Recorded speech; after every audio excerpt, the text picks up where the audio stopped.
Good evening, everybody, and welcome to Story Hour. I'm your host, Daniel Marcus. My fabulous co-host is Laura Blackwell, and Laura has the night off this evening. Good for her. I started Story Hour over 5 years ago in the very early days of the pandemic. Things were very weird, and I wanted to create a space where my writer friends and I could get together, share our work, and enjoy a little community.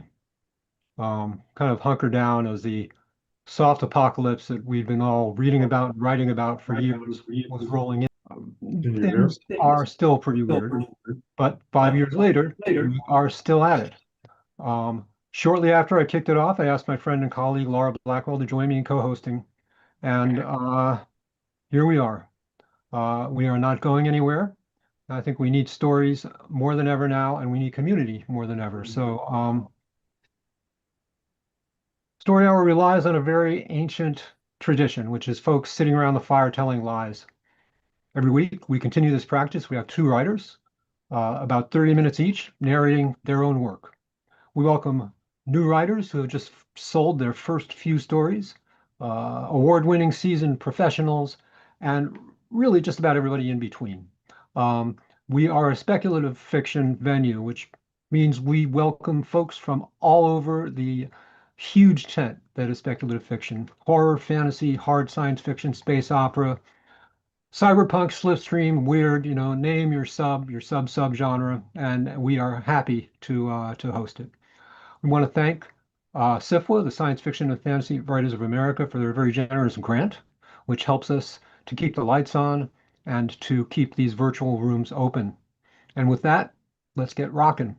We are very happy to welcome our authors this evening, Pladek and Susan Taitel, and we're going to start the show with Susan Taitel. Susan is an author, an artist, a crafter, originally from Chicago, but now living in Minnesota. Her work has appeared in Cast of Wonders, Daily Science Fiction, Nature, Futures, and McSweeney's Internet Tendency, among other places. Her novelette is forthcoming in the Morphe anthology from Leith Press. Susan, welcome, and the floor is yours. Hello. I'm going to be reading three stories tonight. The first one is called Endnote. It was originally published by Translunar's Travelers Lounge. There is a content warning. It features several characters from Shakespearean tragedies and mentions but doesn't depict the type of really nasty things that Shakespeare had no problem writing, but that YouTube might have a problem with me saying. Another warning is I will be attempting a Scottish accent briefly, but the emphasis is going to be on attempting. All right. This is Endnote. How many times have I had the misfortune to die? Juliet falls into her chair with a dramatic toss of her head. As many times as the rest of us, Desdemona rolls her eyes. Ophelia glances up from her crossword. It's a bit early in the day to be squabbling over status, but rain does bring out the worst in her cohorts. None of them enjoy being cooped up. None but Cordelia. Well, you know that's not true. Juliet has died more than any of us, Ophelia says, hoping to quash the dispute. She's the most popular, the most adaptations and revivals, reimaginings and reprints. She dies over and over and over. Endlessly, Juliet sighs, for their entertainment. Well, you're almost as popular, Desdemona gestures to Ophelia. And you don't whine about it. Well, what good would it do? Ophelia shrugs. My story is written. She has the privilege of hearing her final speech dozens of times a day, most recently from an apathetic high school sophomore in Peoria, Illinois, made to read it to her equally indifferent classmates. The presentation doesn't matter. Her fate remains the same. Cordelia brings around the teapot and freshens Ophelia's cup. At least they weep for you. No one weeps for me, Lady M interjects. Ophelia tells herself it's her accent that makes her sound so harsh. I weep for you, Cordelia says. Ophelia doesn't think the others heard her over the crash of thunder from outside. You weep for everyone, dear heart, Ophelia whispers back, patting the gentle princess on the head. The Scottish queen returns to stoking the fire. Ophelia glances at three down, to move through water like a fish. Too easy. She makes short work of the next 3 clues as well, but pauses at 12 down. 5-letter word meaning deadly to ingest. Words are funny things. They can be confusing, swirling nonsense, said but not meant. They can be cruel and misleading, falling from the tongue of one you always thought a friend. But if you find the right words, the ones that fit and make sense, words are a solution. Poison, she mutters, filling in the boxes. Oh, no, that can't be right. She rubs out the letters with the eraser. Toxic, she crows. What? Cordelia startles and gapes at the teacups.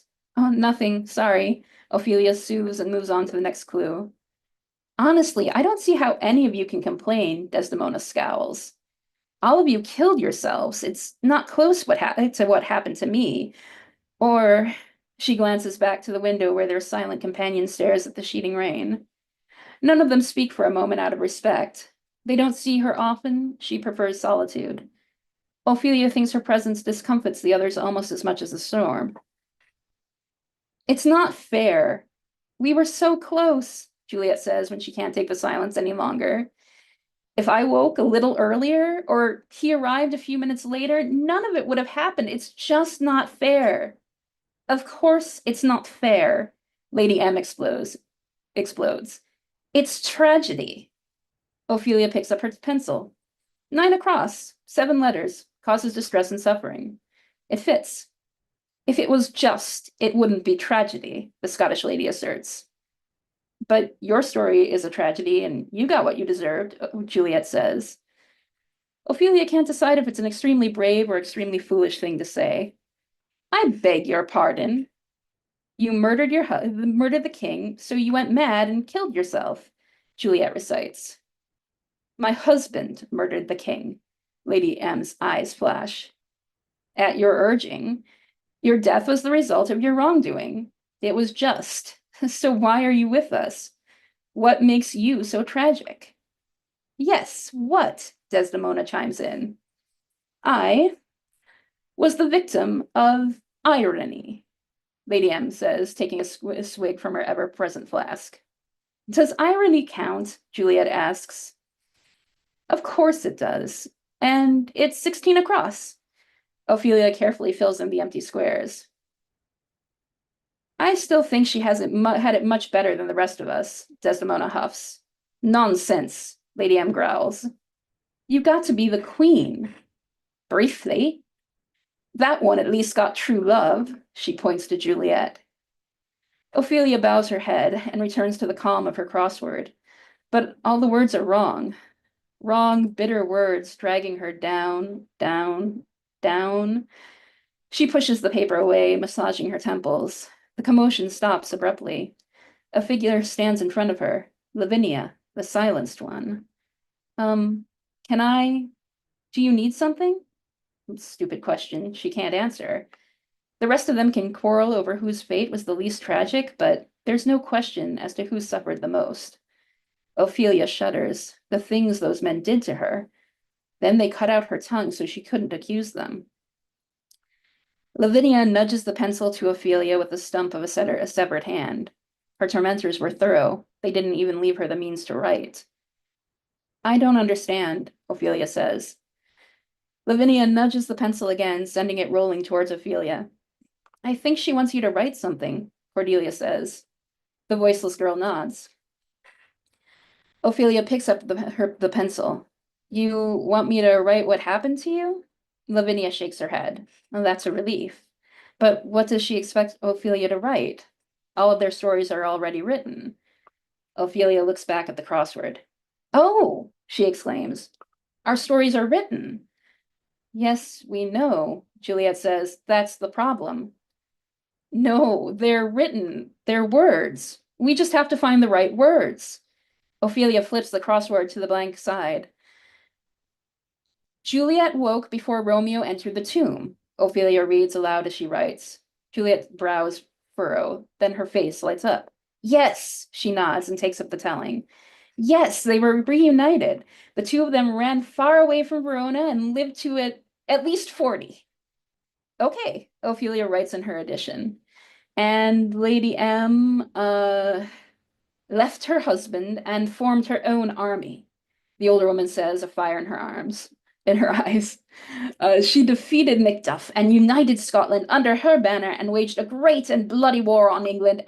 All right, sure, Ophelia adds it to the page. And I think it's Cordelia's turn, Ophelia interrupts. Cordelia. Cordelia stammers, twisting a strand of hair between her fingers. She had nice sisters and a kind father, and they all lived together someplace where it never rained. Is that okay?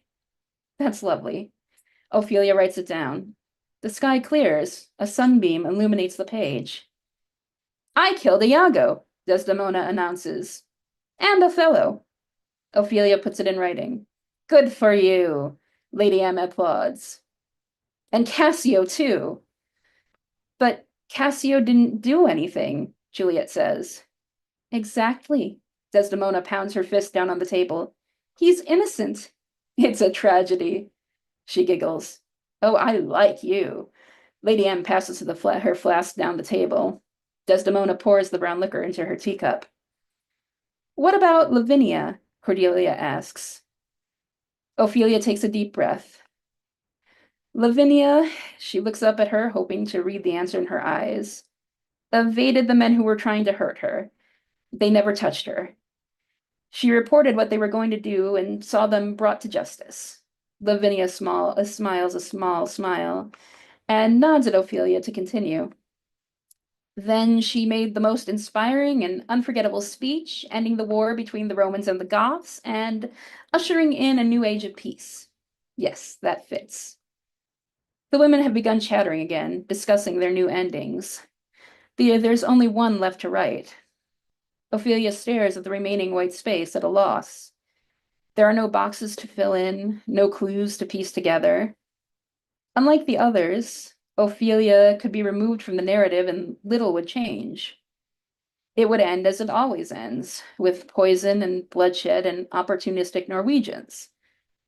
She can't change an end she has no part in, which means she only has to change her end. Ophelia taps the pencil against her teeth. How to fix her story? Ophelia went to the nunnery as Hamlet instructed. Terrible. Ophelia stopped caring what Hamlet had to say. Not good enough. She was unaffected by her father's murder. Impossible. Maybe there is no escape for her. No words but the ones that chase her to the bottom of a pond. She returns the reassuring order of the crossword. Her eyes fall on a clue. 3 down. Smiling, she flips the page over again. Ophelia, she writes in steady, confident letters. Learn to swim. All right. And then I do have 2 other very short ones. The next story, it was originally published in Points and Case. Content warning on this one is for bad parenting, somewhat extremely bad parenting, I would say. But it is still a humorous story. Okay, let me just get that one pulled up.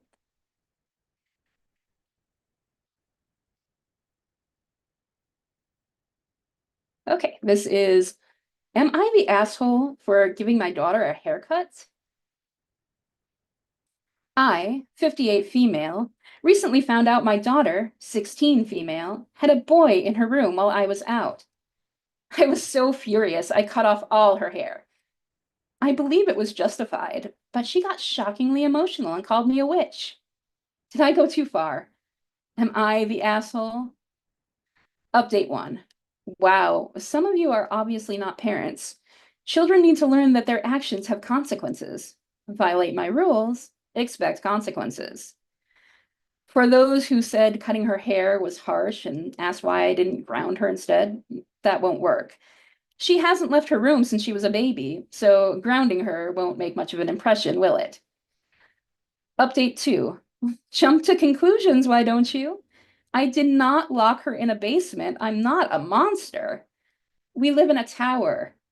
a high tower, and she's not locked in. There's just no door or stairs. But she has a window and a spectacular view. She loves it. Grow up. To the people saying that isolation is a form of torture, well, that may be true, but she's not isolated. She has me. Update 3. Geez, you're all missing the point. I'm not interested in explaining my every parenting decision. I simply want someone to reassure me that cutting her hair was not so bad. Or if it was, to rationally explain why. But since there were so many questions, yes, I come and go as I please. My daughter had really long hair before I cut it. When I need to leave, I rappel down the tower on her braid. When I come back, I call to her and she throws down the braid and pulls me up. It's part of her fitness routine and a testament to our bond. Update 4. I don't know why people are so curious about this. Of course, I didn't climb her hair when she was a baby. That's absurd. When I first built the tower, there were iron rungs embedded in the stone. By the time she was 12, her braid was long enough that I removed several rungs at the top and let her lower me to the remaining ones. I kept on removing rungs until her hair was more than long enough to get me to the ground. It wasn't solely about keeping her in. She was perfectly happy in the tower. It was more about keeping others out. I don't want other people in my space. I have trust issues. Update 5. Where is her father in all this? Mind your business. For your information, she doesn't have a father. Update 6. Of course, I didn't make her by myself. I didn't make her at all. Technically, she's the child of my former neighbors. They stole a head of lettuce from my garden. Well, now can you see where the trust issues stem from? Since they decided it was okay to steal from me, I took their baby from them. Update 7. Yes, a human being is reasonable compensation for lettuce. It was amazing lettuce. And it was mine. And so was she. Update 8. At last, someone asks a relevant question. I knew a boy had been there because she told me. I asked why the lamp was on the floor, and she said she knocked it over when a boy came in the window instead of me. He told her that he heard me calling to her and watched me being lifted up on her hair. The next time I left, he imitated my voice, tricking her into letting him in. Update 9. Precisely. That's why I fear I might be the asshole. If she didn't intentionally let him in, punishing her could have been an overreaction. But she said they kissed. She swear that's all they did, as if that weren't enough. So was it such an overreaction? Anyway, before I cut her hair, she said the boy is coming back. I have a plan. I've tied one end of the severed braid to my bedpost. When he calls, I'll throw the other end to him and bring him up. See? Cutting her hair wasn't just an irrational act of cruelty. Once he's at the window, I'll push him to his death so she can witness the consequences of her actions. Update 10. Well, that didn't go as planned. She must have been reading over my shoulder and seen the terrible things you people said about me. She hit me with the lamp, climbed down the braid, and pulled it down after her. I can see it from here, a golden coil mocking me at the base of the tower. I'm sure none of you will muster the empathy to help a poor, trapped old woman. But Rapunzel, darling girl, if you're reading this, I think we can agree that we both acted rashly. Mama loves you and will forgive you if you come back with a ladder. All right? We can act like none of this happened. Come home, cabbage. Mama is running out of food. See also, am I the asshole for deliberately losing my stepkids in the woods? All right, and then I have one final very short piece, originally published on Flash in a Flash. This one does have a content warning. Again, it's a humorous story, but a content warning for exsanguination and political rhetoric. This one is called, Please Do Not Ignore This Plea. The Mother Spider is Counting on You. I know I've written to you before, but now I am begging. Please do not ignore this message. I can't stress enough how important this particular juncture is to the mother spider and to all of us. That's right. If the mother spider does not receive an additional 745 blood tributes by midnight tonight, all may be lost. That's why I'm imploring you to do your part. If you cannot be a blood tribute at this time, though I remind you the benefits can be lucrative, I urge you to talk to your brood siblings, talk to your colleagues, talk to your acquaintances, and tell them to bleed. Bleed for their community, bleed to keep the whisper hornets at bay, and most importantly, bleed for the mother spider. Lately, a malicious and dangerous rumor has been gaining traction that the whisper hornets are not a threat. Do not listen to the lies. This rumor is meant to sow doubt and discord among the mother spider's precious underfamily, to erode your faith in the mother spider, and pave the way for the whisper hornets. The whisper hornets are the greatest threat to our way of life. They must be stopped, and stopped now. The next 25 minutes are critical. If 60 new blood tributes cannot be found, and the chance of reaching our 745 by midnight goal is nearly impossible. Do not let this happen. Do not let the Whisper Hornets win. Let me be straight with you. I know you are tired of receiving these messages. I am tired of sending them. I know that every day it seems like there's a new goal and a new deadline, and that the mother spider is never satisfied, no matter how much blood has been spilled, or how dizzy I am, or how the words swim. And sometimes I think I'll shrivel up and blow away, and even then, it is time to win this for our beloved mother spider. We all must do everything in our power to defeat the hornets. Nothing you have ever done will be as more impactful than becoming a blood tribute for the glorious mother spider by midnight tonight. This is not hyperbole. Only you and 744 others can turn the tide. But only if you do not ignore this plea.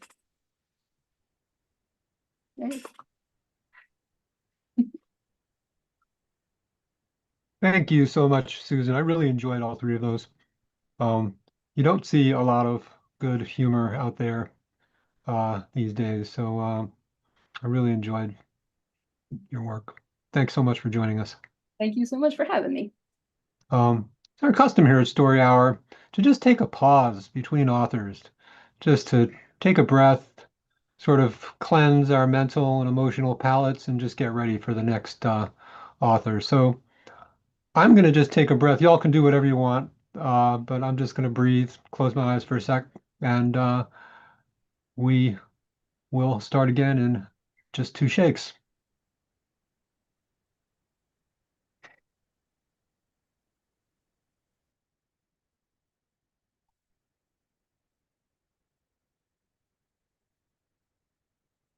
Susan Taitel, everybody. Thank you so much, Susan. Our next author is Ben Pladek. B. Pladek is a writer and a literature professor based in Milwaukee. He's published short fiction in Lightspeed, Slate Future Tense, Strange Horizons, and elsewhere. His debut novel, Dry Land, appeared in 2023. His work's been nominated for the Ignite and Crawford Awards. His last appearance here at Story Hour was back in August 2023, I believe. So, Ben, really glad to have you back, and the floor is yours. Thank you. I'm really happy to be back. And yeah, just those were delightful, Susan. Just I love the Shakespeare one especially. As a literature professor, I'm like, yes. So unfortunately, mine are not funny. We're gonna have a pretty big vibe shift here. These are both rather melancholy. I'm going to be reading two flash pieces. The first appeared in Fantasy in 2023, and the second is forthcoming in a zine from Neon Hemlock. So I have links to both so you can follow along. And I've just put those in the chat. Just FYI, I'm going to be deleting the link to the second one after this evening because Neon Hemlock does have first print rights. So this is an access copy, but I'm going to be taking it off the internet after. But I'll be reading the first story first. It is called The Runners. The content warnings on this story are for pregnancy, not in a horror way, but just in a sad way. Okay. So this is The Runners. They have never thought about it. It's your body, her husband says, and means it. Only sometimes, when they're out walking, a little girl will careen across their path, roaring like a giggly tyrannosaurus, and he falls silent. "What are you thinking about?" she asks before she learns not to. His voice goes soft, and he says, "About how cute a little you would be, roaring and stomping like a dinosaur." Inside her, everything stops. "I'm sorry," she whispers, like a reflex. "I'm sorry. I'm sorry." Eventually, he learns not to answer, too. In autumn, baby season, she takes up running. While her friends are posting ultrasounds, tagging the grainy clouds with limbs and names, she flees up the city's river path into the silence. Autumn is lonely along the ravine. Light fails early between the banks, and cold lingers over the water. Usually she sees no one. But one night, as shadows flood the path, a man passes her at flying speed. No sound follows his dancing feet, and his haunches leap like a goat's. On his head gleam two angles of moonlight. Trying to see, she speeds up, but he's already gone, slipped beneath the dusk, behind the wind. At home, her husband has made dinner. Later, they'll spend the evening reading. She loves these quiet nights, their easy silences.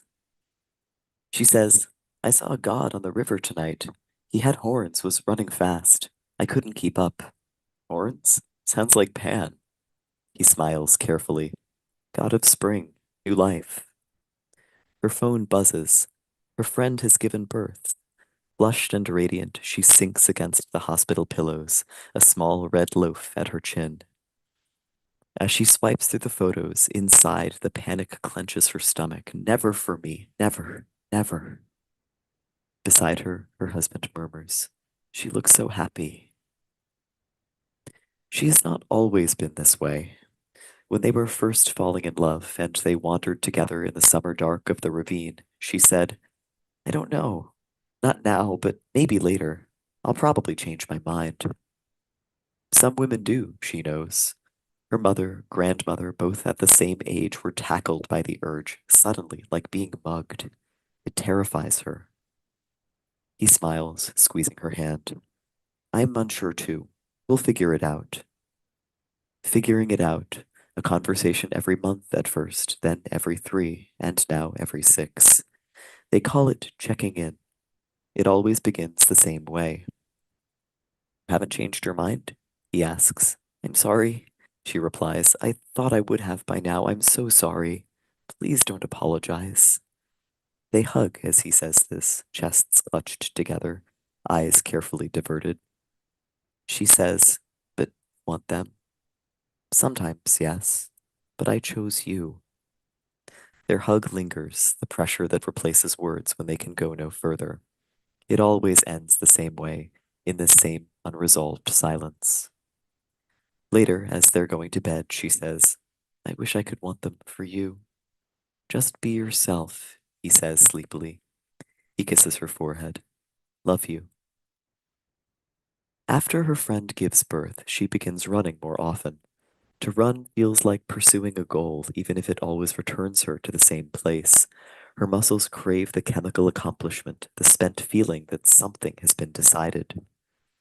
As autumn sours into winter, the river path grows too short. She follows it past its end, then up the ridge, continuing on asphalt. Warm light spills from the houses, its gleam puppeted with shadows. A toddler swooped into an airplane by her mother, chubby fingers smacking fogged glass. Returning to the river, she flips on a headlamp. Above, black branches cup the path like fingers. Every night, Pan is there, running. He lopes soundlessly up out of the darkness, then passes her, leaves singing at his heels. She wonders why he lingers here through winter, this god of spring, of new life. No matter how hard she tries, she can never keep up. Though that winter is fierce, she signs up for a 5K, then a 10K, then a half marathon. She knows she is not fast enough yet. Years ago, before they were married, she worked with a quiet man whose partner had just moved across the country. When she asked if they fought, his face fell. "No," he said softly, "but she wanted kids. What else could we do?" At home, she and her husband sit eating takeout together on the couch, watching a documentary about bats. She curls against his chest, smiling. With a chuckle, he asks if she thought this was what married life would be like. She says, "Yes, exactly." "Oh," he replies. As with all rituals, over the years the parts have become sublimated. What was once a 30-minute check-in has contracted to 10, 10 to 5, 5 to a touch of glances. They both know their parts by heart. Maybe the ritual is more complete now that it happens on the inside. It can't last, she knows. People cannot sustain such tension. All conflicts reach their crisis. Life always catches up. As winter thaws, she signs up for a marathon. Grooves have scored her thighs like etchings. Her stomach pulls between her hips, white and taut as a drum. "Are you all right?" her husband asks. She smiles. "You have to be fast to beat a god." During the race, no one else can see Pan. He leaps before her, always out of reach, the race tag scratching against his furred haunches. When she hits the wall at mile 20, she watches as he lopes beyond her, up the course, leaving hoofprints in the green pollen. In the last grueling 6 miles, she launches off each print as if by matching his footsteps she might match his pace. By the time she reaches the finish line, he's gone. There is only her husband, pitching forward to enfold her in a hug. "I'm so proud of you," he says. He looks so happy. Her sister's call comes on a wet spring morning when she's out running. As she skids to a stop on the mud, Pan passes her in a gust of rain. She has to shield her phone from his splatter as she answers. When she reaches home, drenched and muddy, her husband is waiting in the car. A towel lines the passenger seat. He drives so fast it's as if she's the one in labor. By the time they're allowed in the delivery room, the nurses have wiped the sweat from her sister's face and smoothed her hair. They have sopped the blood from the baby's wrinkles, though his crunched face still reddens to yell. Her sister touches her lips to his bonnet, smiling.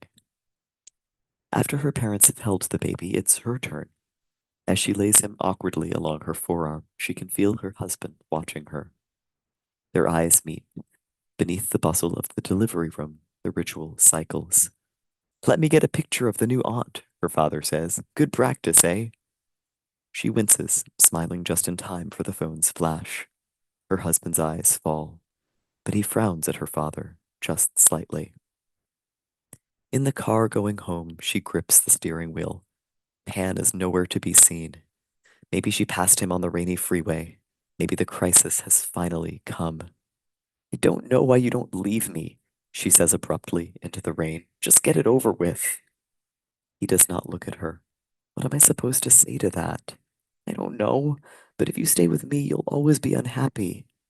"In one way, but I'm happy with the rest of my life." Is that enough? They both know it means, am I enough? His voice is hurt, will always be hurt. "I chose you." They drive the rest of the way home in silence. They've checked in. Summer returns.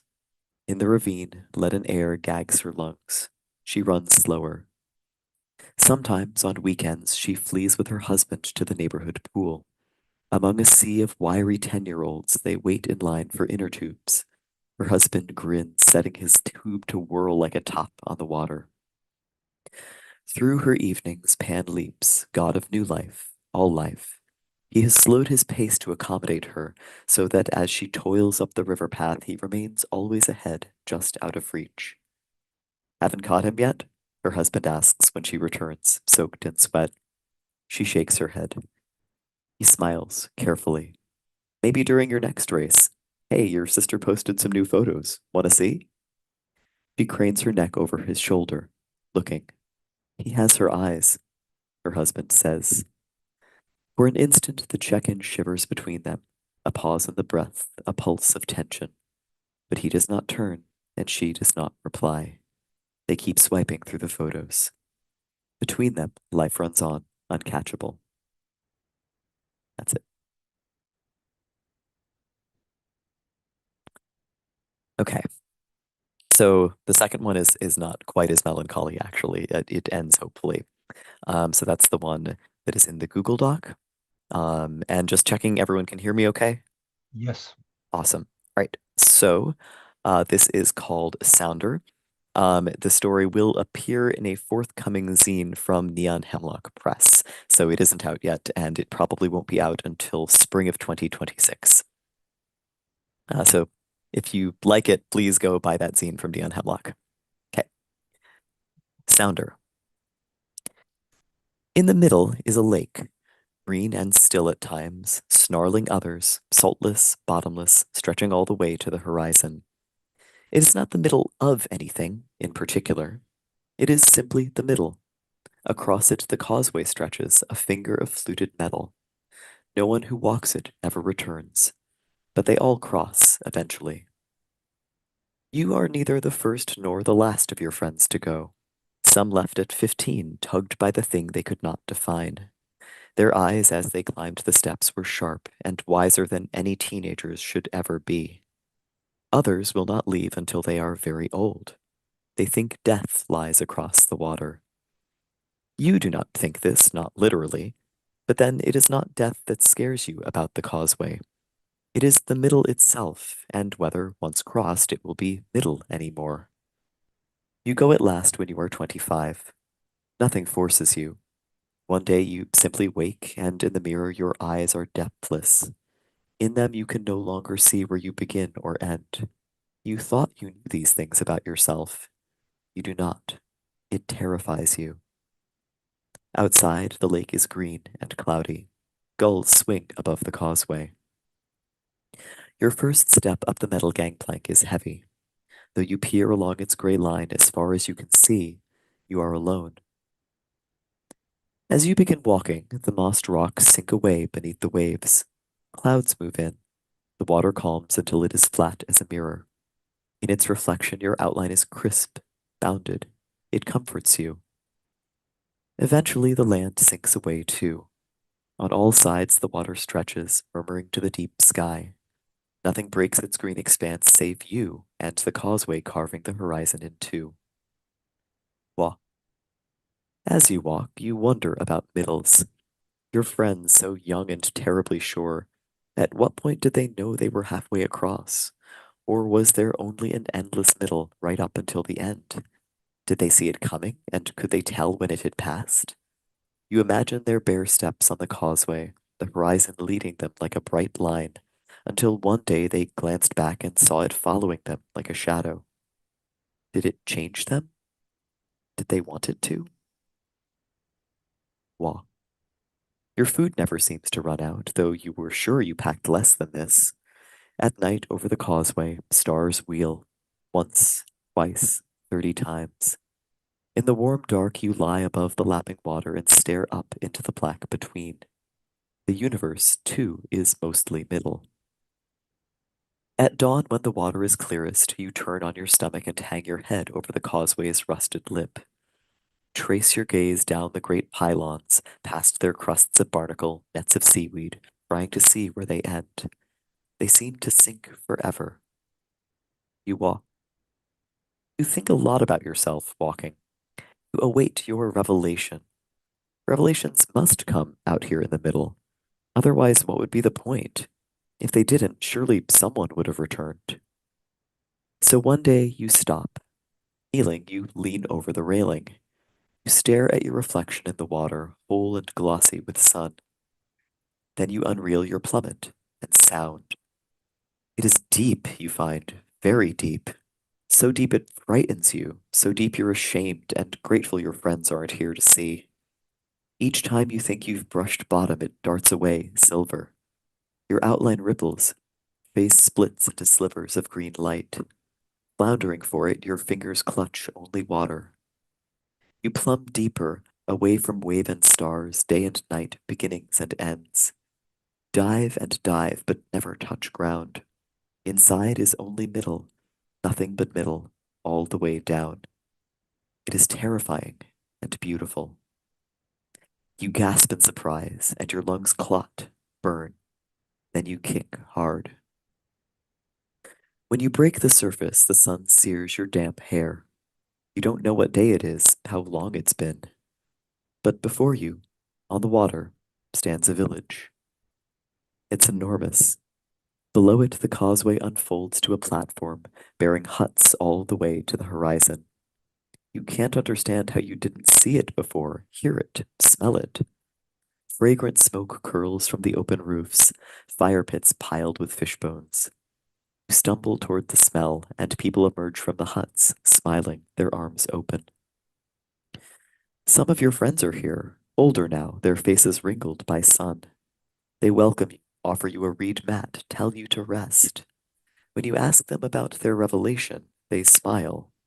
Is this the middle? You ask, and their smiles widen. One, they say. When you ask if this is the end, they say the same thing. You stay in the village for months. The food is good, the people peaceful. At night, the tall sky draws you inside itself, a velvet between. Days you walk the great platforms. Hanging from their lip, you watch green lights shift far down in the deep. Can't tell where they begin or end. Certainly you don't understand them, but they are very beautiful. As you gaze on the wave's choppy surface, your face undulates. Your broken outline spills light, middle into middle, endlessly. Entranced, watch yourself ripple for hours. At some point, you don't know when, stopped counting.